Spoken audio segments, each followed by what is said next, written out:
Hello, welcome back to খেলো Bangla channel. আজকের এই ভিডিওতে তোমাদের আপডেট দিতে চলেছি ইভান মিলাদিনোভিক নিয়ে। ইস্ট বেঙ্গল এক নতুন আশার আলো দেখছে।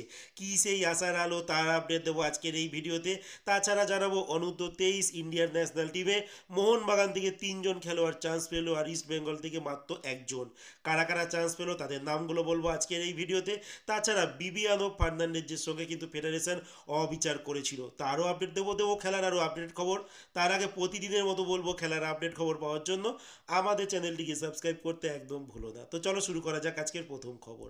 আজকে প্রথম খবরটি বলবো এমন একজন খেলোয়াড়ের কথা যিনি লাস্ট ইয়ার ইন্ডিয়া ছেড়ে কিন্তু উরুগুয়ের সেকেন্ড ডিভিশনের একটি ক্লাব কোলন এফসি বলে নাম, সেই ক্লাবটি সেখানে সাইন করেছিলেন আর লোনে গিয়েছিলেন চেন্নাই এফসি থেকে। সেই খেলোয়াড়টির নাম হচ্ছে বিজয় ছেত্রী।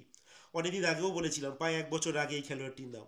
আর এই বিজয় ছেত্রী কিন্তু এবার পার্মানেন্ট ডিলে উরুগুয়ের ক্লাব কোলন এফসিতে সাইন করে নিয়েছে, কারণ কোলন এফসি তার প্রতিভা হয়তো ভালো লেগেছে, যার জন্য তাকে প্রথমে লোনে নিয়েছিল। এইবার কিন্তু তাকে পার্মানেন্ট ডিলে কিন্তু সাইন করে নিয়েছে।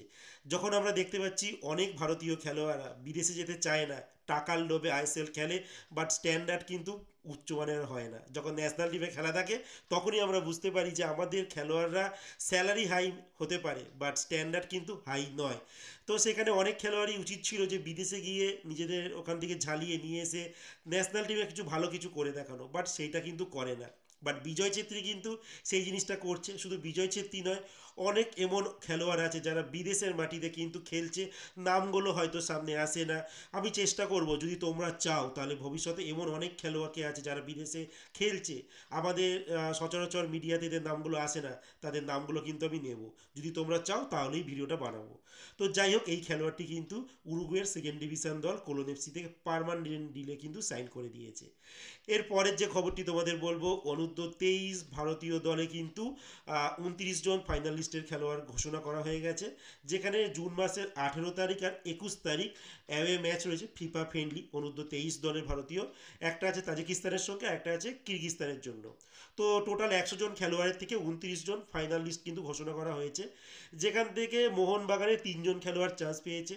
আর প্রিয়াস দুবে গোলকিপার, তিনি চান্স পেয়েছেন। দিব্যেন্দু বিশ্বাস এই মুহূর্তে মোহনবাগানে দারুণ খেলছেন, আইএসএলে দারুণ খেলেছেন, এই খেলোয়াড়টিকে চান্স দেওয়া হয়েছে। এছাড়া সুয়েল ভাট, তাকেও চান্স দেওয়া হয়েছে।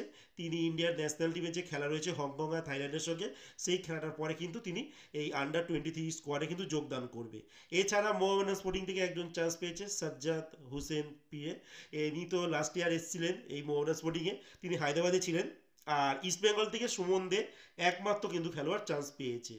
তো দেখা যাক এই খেলোয়াড়গুলো চান্স পেয়েছে, প্লেইং ইলেভেনে কজন চান্স পায়। তো দীপেন্দু বিশ্বাস তো অটোমেটিক্যালি চান্স পাবে, তার যা পারফরমেন্স রয়েছে। বাকি খেলোয়াড়দের যে নাম বললাম তাদের দেখি কী হয়। দেখা যাক ইন্ডিয়ার আন্ডার 23 কেমন পারফরমেন্স করে এই তাজিকিস্তান আর কিরগিজস্তানের বিরুদ্ধে। এরপরের যে খবরটি বলবো বিবিয়ানো ফার্নান্ডেজের কথা, যে বিবিয়ানো ফার্নান্ডেজের হাতে কিন্তু আমাদের অনূর্ধ্ব 19 টিম কিন্তু সাব কাপ বাংলাদেশকে হারিয়ে জিতেছে। এই টুর্নামেন্টে অনবদ্য কিন্তু পারফরমেন্স করেছে ইন্ডিয়ার যে অনূর্ধ্ব যে টিমটা। আর ইনি কিন্তু দায়িত্ব নেওয়ার আগে, মানে আন্ডার 19 টিম দায়িত্ব নেওয়ার আগে কিন্তু আন্ডার 17 টিমেরও কিন্তু দায়িত্বে তিনি ছিলেন 2017 সাল থেকে 2023 সালের মধ্যে। সেই সময় কিন্তু আমাদের টিমটা বেস্ট পারফরমেন্স করেছিল। আমরা এএফসি আন্ডার 17 যে এশিয়ান কাপে 2018 সালে আমরা কিন্তু কোয়ার্টার ফাইনাল খেলেছিলাম, সেখানে দারুণ দারুণ টিমকে আমরা হারিয়েছিলাম। 2019 সালে সাব চ্যাম্পিয়ন হয়েছিলাম। এছাড়া 2018 সালে ওয়েস্ট এশিয়া ফুটবল ফেডারেশনের যে চ্যাম্পিয়নশিপ হয়, মানে ওয়েস্ট এশিয়া, যেখানে জর্ডান, সৌদি আরব মতো টিম খেলে, সেখানকার যে চ্যাম্পিয়ন আমরা মানে টিম কাছে আমরা লাস্ট হেরে গিয়েছিলাম, মানে রানার আপ হয়েছিলাম। সেখানে আমরা জর্ডনকে 4-0-তে হারিয়েছিলাম, জাপানের কাছে 2-1 গোলে হেরেছিলাম, ইরাককে 1-0-তে হারিয়েছিলাম, ইয়েমেনকে 3-0-তে হারিয়েছিলাম। তো বুঝতেই পারছো ভালো ভালো টিমকে হারিয়েছিলাম। তারপর কিন্তু তাকে সরিয়ে দেওয়া হয়েছিল, তার জায়গায় ফেডারেশনের একজন কাছের লোককে কিন্তু দায়িত্ব দেওয়া হয়েছিল। আর যার ফল স্বরূপ যদি বলে থাকি যে ইন্ডিয়ার যে অনূর্ধ্ব টিমগুলো বাজে রেজাল্ট করছিল, বাট আলটিমেট কিন্তু আবারও কিন্তু দায়িত্ব দেওয়া হয়েছে সেই বিবিয়ানো ফার্নান্ডেজকে, যখন দেখলো যে তার কাছের লোক সেই ফলাফল দিতে পারছে না, তো বাজের দিকে যাচ্ছে পারফরমেন্সটা, অনেকে প্রশ্নচিহ্ন তুলবে। আলটিমেট আবারও সেই চলে গেল এই বিবিয়ানো ফার্নান্ডেজের কাছে, তিনি কিন্তু আবারও এই আমাদের সাব কাপ চ্যাম্পিয়ন করে দিল। তো দেখা যাক পরবর্তী যে টুর্নামেন্টগুলোতে বিবিয়ানো ফার্নান্ডেজের কোচিংয়ে আমাদের টিমগুলো অনূর্ধ্ব টিমগুলো কেমন পারফরমেন্স করে। এরপরে যে খবরটি বলবো ইভান মিলাদিনোভিচের কথা, যাকে নিয়ে কিন্তু ইস্টবেঙ্গল আবারও আশার আলো দেখছে। কারণ লাস্ট কিন্তু তিনি ইস্টবেঙ্গলে আসতে চেয়েছিলেন, লাস্ট যে আপডেট ছিল, তো সেখানে তার ক্লাব তাকে ছাড়তে রাজি হয়নি। আর তার ক্লাবের সঙ্গে 31শে ডিসেম্বর অবধি কিন্তু চুক্তি হয়েছে 2025 সাল অবধি। আর তার ক্লজেই কিন্তু ছিল যে বিদেশ থেকে কোনো ক্লাবের যদি অফার আসে তাহলে কিন্তু তার ক্লাব ছাড়তে বাধ্য, বাট তার ক্লাব কিন্তু এবার চুক্তির উল্টো দিকে কথাবার্তা বলছে। তো এই মুহূর্তে ইস্টবেঙ্গলের যে যারা স্কাউটার তাদের সঙ্গে নাকি ইভানের আবার কথা হয়েছে। ইভান কিন্তু জানিয়েছে তার পরিবারের সঙ্গে তিনি কথা বলবেন, কথা বলে কিন্তু তারপর আবার ফাইনাল ডিসিশন জানাবেন। তো ইভান চ্যাপ্টার কিন্তু এখনও ক্লোজ হয়নি, এখনও কিন্তু মানে তরতাজা রয়েছে এই চ্যাপ্টারটা।